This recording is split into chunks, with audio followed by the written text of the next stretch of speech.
If you're facing a charge for a white-collar crime, it's really crucial that you understand the sentencing guidelines and particularly the loss amounts and how judges will calculate those loss amounts, because understanding will help you create a better mitigation strategy that may help you along the pathway. Our team, I'm going to go ahead and read this article, which you can click and you can access just from our website at prismprofessors.com. But our team at Prison Professors believes that anyone facing a sentencing hearing should develop a thorough understanding of how to prepare long before the sentencing hearing. Preparation can begin anywhere. We offer a series of articles that may serve as a thread. Follow any thread and you'll connect to a web of articles that will help you make better decisions going forward. One place to start may be an article we published about the history of the sentencing laws. And you can see that link is available right here in this video, or of course if you go to the services page on the top of our website, hit the drop down menu and you will see our table of consulting articles. These are articles that we use to consult people. When you work with our one-on-one people, they'll kind of go through these, but we want to give them to you because we think that you should learn and you should prepare yourself. In today's article, we're just going to focus on understanding more about the loss table as provided by the United States Sentencing Guidelines. The more a person understands, the better a person can prepare for a favorable outcome. So a brief history, first of all, about the loss tables and sentencing guidelines under Section 2B1.1. Before Congress created the Sentencing Reform Act of 1984, which is also known as the SRA, people that faced sentencing for white-collar economic crimes received sentences that seemed far more lenient than the sentences people face for other types of crime. First of all, we must define what authorities mean when we use the term economic crime. In my eyes, I committed an economic crime in 1987. By taking advantage of an arbitrage play between two markets, I bought a product for a lower price in one city and I sold that product for a higher price in another city. Since I sold cocaine, however, rather than considering it an economic crime, authorities labeled me a drug offender, which exposed me to an entirely different sentencing scheme, and my judge imposed a 45-year sentence. Economic crimes typically involve matters of trust, deception, and fraudulent transactions. We call those transactions white-collar crimes. As an example, we can take a case of a hedge fund manager. This is just a hypothetical case. But let's say that cumulatively, customers trusted a hedge fund manager with $10 million in capital to invest. Instead of investing those funds in accordance with the wishes of his investors, we can say that he absconded with $3 million of their money. Prior to the U.S. sentencing guidelines, a judge may have imposed a term that would require 3 years in prison. Some people believe that such sentencing disparities were unfair, and that led to the U.S. sentencing guidelines, which included the loss table.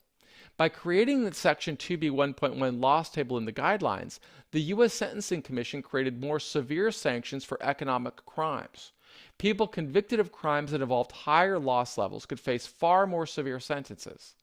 Architects of the guidelines believed that more severe sentences would expose people to an additional deterrence.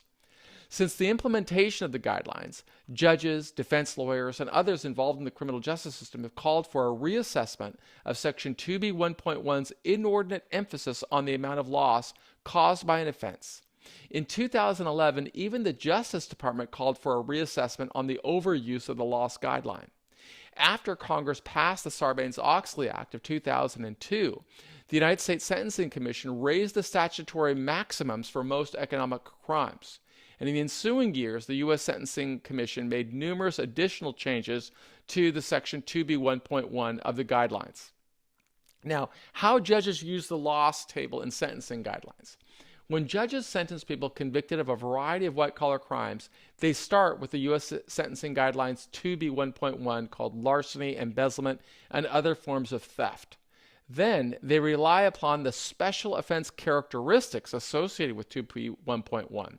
And sometimes the judges apply this variable unevenly to different defendants. Judges turn to Section 2B1.1 of the Federal Sentencing Guidelines for crimes that range from a small-time theft to multi-million-dollar Ponzi schemes.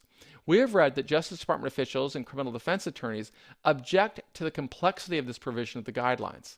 The Section 2B1.1 guideline has more than 16, what are those called again? SOCs. They're called special offense characteristics, including cross-references. Further, the guidelines book includes more than 19 comments and 40 amendments. According to the United States Sentencing Commission statistics, the guideline for Section 2B 1.1 larceny, embezzlement, and other forms of theft covers more than 300 federal criminal statutes. The U.S. Sentencing Commission revised the loss table numerous times since 1987. But since creating the federal sentencing guidelines, the U.S. Sentencing Guidelines enhanced penalties for economic crimes under Section 2B 1.1 by revising the categories and moving the loss totals. So there's an over-reliance. Many judges have found that there's an over-reliance on the loss table in sentencing guidelines. And I'm sure that if you're facing a white-collar crime, you would agree. The loss table has 16 monetary categories, each increasing in dollar value from more than $6,500 to more than $550 million. This approach does not account for other outside factors in each case. The numerous revisions to the loss table have perhaps put an overemphasis on the enhancement. All too often, prosecutors rely too heavily on the amount of loss to the victim. When prosecutors rely on the loss tables too much, they recommend sentences that do not relate to the severity of the offense or the intent of the individual. For example, we worked with the CEO of a publicly traded company. He faced charges for convictions related to an accounting issue. The criminal charge did not make any allegations of an effort for self-enrichment, nor did the charge even include a cash loss of any amount. The accounting rule did not result in the company losing a single penny. Yet when the company's stock went from $25 a share to less than $15 a share as a result of the restated earnings from the accounting error, the prosecutor argued that investors lost more than $300 million in market value. He asked for a sentence in excess of 100 years. Fortunately, good mitigation work resulted in more sanity at sentencing. Will you develop a strong mitigation strategy to help you at every stage in the journey? In the case of U.S. versus Paris from the Eastern District of New York, Judge Frederick Block stated that this proposition succinctly when he wrote that the sentencing guidelines for white-collar crimes can produce a black stain on common sense. Sometimes these guidelines, they look at numbers on an intersecting grid, but they don't take the personal characteristics or the intent of the individual into consideration. And that's why prudent judges like Judge Block will really take a look at at a person's overall character and his mitigation strategy and when he's assessing the appropriate punishment. To prevail and get a more favorable outcome at sentencing, we have to understand the motivations of prosecutors. They want to get the longest sentence possible, and they'll overuse loss tables in Section 2B 1.1 because they can make an easy argument, saying that with big dollar amounts at stake, the person committed a more severe crime. Prosecutors will make any argument possible to get the outcome they want. Pointing to big loss amounts is easier to understanding than more subjective factors like the defendant caused substantial financial hardship. Victims of financial crimes may have also focused on the dollar amount of the crime against them, urging prosecutors to argue for a more severe sentence. Several courts argue against an over-reliance on loss. Loss provides only an approximation of an individual's guilt.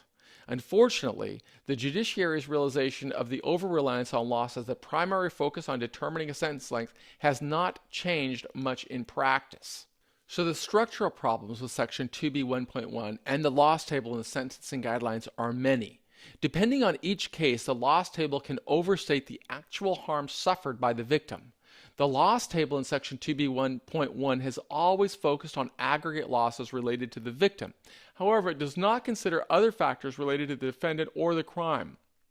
For instance, prosecutors do not consider the nature or duration of the crime, the defendant's motivations behind the crime, and factors beyond the defendant's control. Further, the prosecutors will strive to deflect any individual characteristics of the person that committed the crime. There may have been mitigating factors. Each person must build a strong mitigation case before sentencing.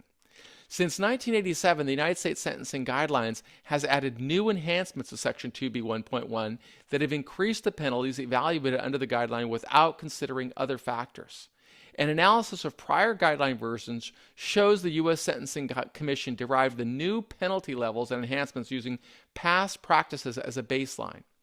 The Sentencing Commission attempted to maintain proportionality between crimes while adding enhancements that matched the offense. As the sentencing guidelines added more enhancements, the Commission lost objectiveness. Sentence recommendations do not always match the proportional harm. When prosecutors rely too heavily on the loss table, they do a great disservice to justice, and they expose people to sentences that are longer than necessary. Sentencing guidelines result in people facing sentences of multiple decades without considering the person's intent or whether anyone truly lost anything. And for that reason, people facing sentencing hearings need to place considerable emphasis on building effective mitigation strategies. Even actual loss versus intended loss in sentencing guidelines complicates matters a lot. Consider a person that engaged in a scheme to generate $1 million, yet he failed in his scheme, and as a result, he did not cause any loss at all. Without a good mitigation strategy, that person could receive the same 16-level enhancement under Section 2B1.1 as a person that actually caused $1 million in losses. The actual loss includes all harm that a person knew or reasonably should have known would result from the crime. Prosecutors will argue that as long as a person intended to inflict a loss, the person should receive the same enhancement under the loss table as a defendant who actually caused a loss.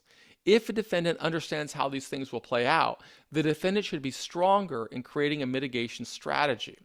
So I gave in this article here some links that you can check on. Here is the link to that that sentencing decision, U.S. versus Paris. It also shows you a pretty good example of the statement of reasons that this judge used to give a downward departure. So if you want to get a downward departure, make sure that you're doing everything possible to learn about mitigation strategies that can help you. Another tool that I created in here that I want to share with you is, and I put a link in here, I think. If not, I will go back and link to it. But you're going to want to look. You can actually go and learn about the guidelines right here from this link, which is available. There's quite a bit of information, and this is a rather lengthy history, so you can learn about determinate sentences and indeterminate sentences and so forth.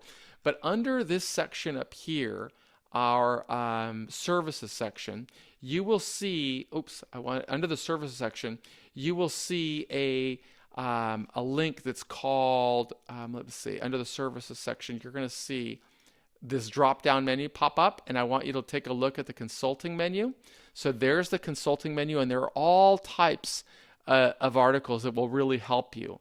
And the one that I wanted you to see, let's see if I could find it here. There's quite a few articles here. Learn substance custody and classification. You can pursue. I just write so much content because I believe you really need to know more. This is the one I believe. Yeah, so here's what the sentencing guidelines table looks like. We kind of explain it a little bit in this article and in other articles.